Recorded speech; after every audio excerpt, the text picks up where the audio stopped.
Bismillahir Rahmanir Rahim. Assalamu alaikum rahmatullah. Hello everyone. Welcome back to my channel MNG Cooking Studio. Cooking স্টুডিওর আজকের এপিসোডে তৈরি করে দেখাবো রেস্টুরেন্ট স্টাইলের ফ্রাইড রাইস রেসিপি।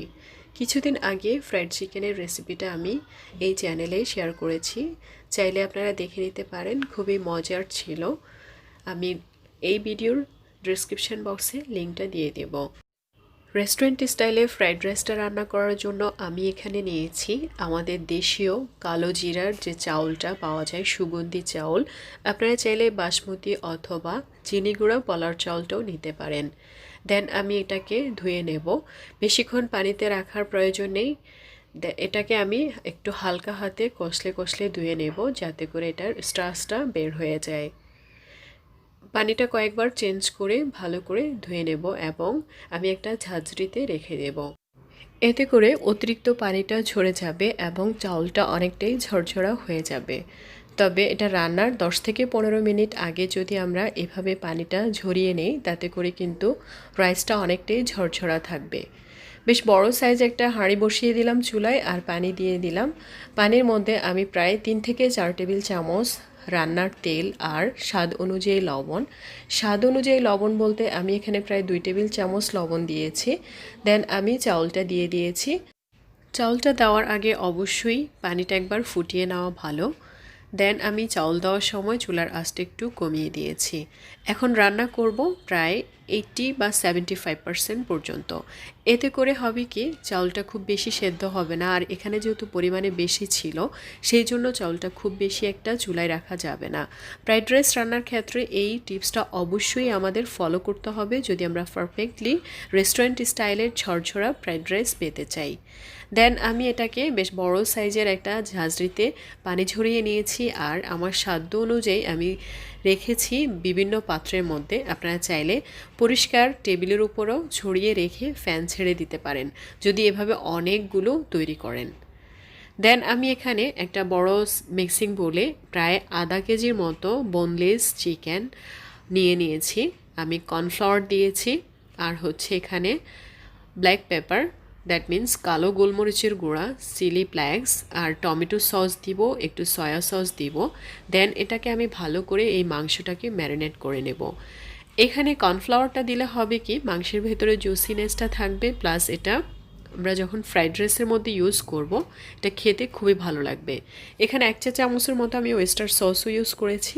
তবে ফ্রাইড রাইসের মধ্যে আপনি যদি ফিশ সসটা দিতে পারেন অ্যাভেলেবেলি এবং সয়া সসটা, তাহলে কিন্তু একদমই হুবহুব রেস্টুরেন্ট স্টাইলের টেস্টটা পাবেন। কিন্তু আজ আমার কাছে ফিশ সসটা নেই, আমি এখানে ওয়েস্টার সসটা ইউজ করেছি। যাই হোক, আমি বেশ বড় সাইজের একটা কড়াই বসিয়ে দিলাম চুলায়। এখানে আমি প্রায় হাফ কাপের মতো বাটার ইউজ করছি। বাটারের সাথে আমি দিয়ে দিচ্ছি ফ্রাইড চিকেন ভেজে রাখার যে তেলটা ছিল সেটা। আপনারা চাইলে পুরোপুরি বাটার দিয়েও কিন্তু এই রাইসটা তৈরি করতে পারেন। যদি চাউলের পরিমাণটা কম হয়, সেক্ষেত্রে বাটারটাও কম লাগবে। আমি এখানে আদা রসুন কুচি দিয়ে দিলাম প্রায় 2.5 থেকে 3 টেবিল চামচের মতো।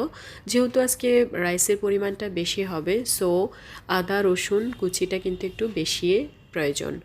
এখানে খুব সুন্দর একটা কালার প্লাস খুব সুন্দর একটা ফ্লেভার আসা পর্যন্ত আমি ভেজে নেব। দ্যাট মিন্স এই রসুন আর আদার কাঁচা গন্ধটা যেন চলে যায়, সেটা একটু লক্ষ্য রাখতে হবে।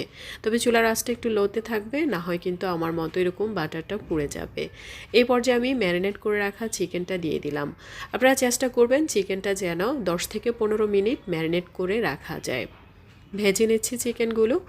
আর এভাবে চিকেনটা ভেজে নিলে ফ্রাইড রাইসের মধ্যে যখন চিকেনটা বাইট করবেন, তখন কিন্তু একটা জুসি ভাব থেকে যাবে এবং এটা খেতে খুবই ভালো লাগবে। অন্য পাশে চিকেন ম্যারিনেট করে রাখা বাটিটার মধ্যে আমি 4টা ডিম ভেঙে নিয়েছি এবং কাঁটা চামচের সাহায্যে মিশিয়ে নিচ্ছি। সেখানে আপনারা চাইলে সামান্য পরিমাণ লবণ আর কালো গোলমরিচের গুঁড়োটাও ইউজ করতে পারেন। এ পর্যায়ে আমি এই পাশে ডিমের মিশ্রণটা ভেজে নিচ্ছি। এতে করে আলাদা কোনো ফ্রাই প্যানে ভেজে নেওয়ার প্রয়োজন নেই। আর এই মশলা জাতীয় তেলটার মধ্যে যদি ডিমটা ভেজে নেই, এতে করে ডিমের ফ্লেভার প্লাস টেস্টটা খুবই ভালো আসে। যাই হোক, চিকেন আর ডিমটাকে আমি একসাথে এখন এই পর্যায়ে ডিম আর চিকেনটাকে আমি একসাথে মিশিয়ে নেব। দেন এক এক করে অন্যান্য উপকরণগুলো দিয়ে দিচ্ছি। এখানে লাল আর সবুজ দুই ধরনের কাঁচামরিচ একটু বড় করে কেটে নিয়েছি, দিয়ে দিয়েছি আমি গাজর। গাজর আমি এখানে প্রায় 3 কাপ ইউজ করেছি। দেন আমি একটু বড় সাইজ করে কেটে রাখা পেঁয়াজগুলো দিয়ে দিয়েছি। এই পর্যায়ে আমি দিচ্ছি পেঁপে আর বরবটি কুচি। আপনারা এখানে যে কোনো ধরনের সবজি দিতে পারেন, তবে সেটা যেন একটু ক্রাঞ্চি ভাব থাকে ভাজার পরে বা ফ্রাইড রাইসের সাথে মেশানোর পর, সেই দিকে একটু লক্ষ্য রাখতে হবে। কিন্তু আমাদের হাতের কাছে অ্যাভেলেবেলি যে সবজিগুলো সবসময় পেতে পারি, আমি ঠিক সেই সবজিগুলো দিয়ে আজকের এই মজাদার ফ্রাইড রাইসটা রান্না করে নিচ্ছি।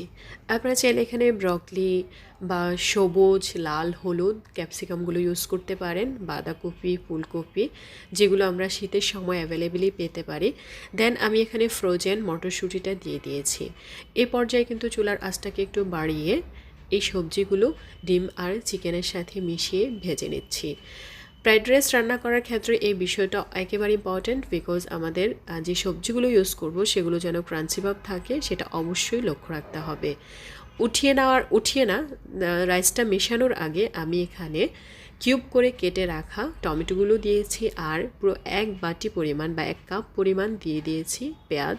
সেটাকেও আমি একটু বড় সাইজ করে কেটে নিয়েছি। এতে করে হবে কি, এটা খেতে বা দেখতে খুবই ভালো লাগবে। আর ফ্রাইড রাইস রান্না করার ক্ষেত্রে ঠিক এই নিয়মটাই ফলো করতে হয়। আমি প্রায় হাফ কাপ সয়া সস দিয়ে দিয়েছি। এই পর্যায়ে কিন্তু আমি রাইসটা মিশিয়ে নেব, আর চুলার আঁচটা অবশ্যই বাড়িয়ে রাখতে হবে, বারবার নেড়ে চেড়ে রান্না করে নিতে হবে।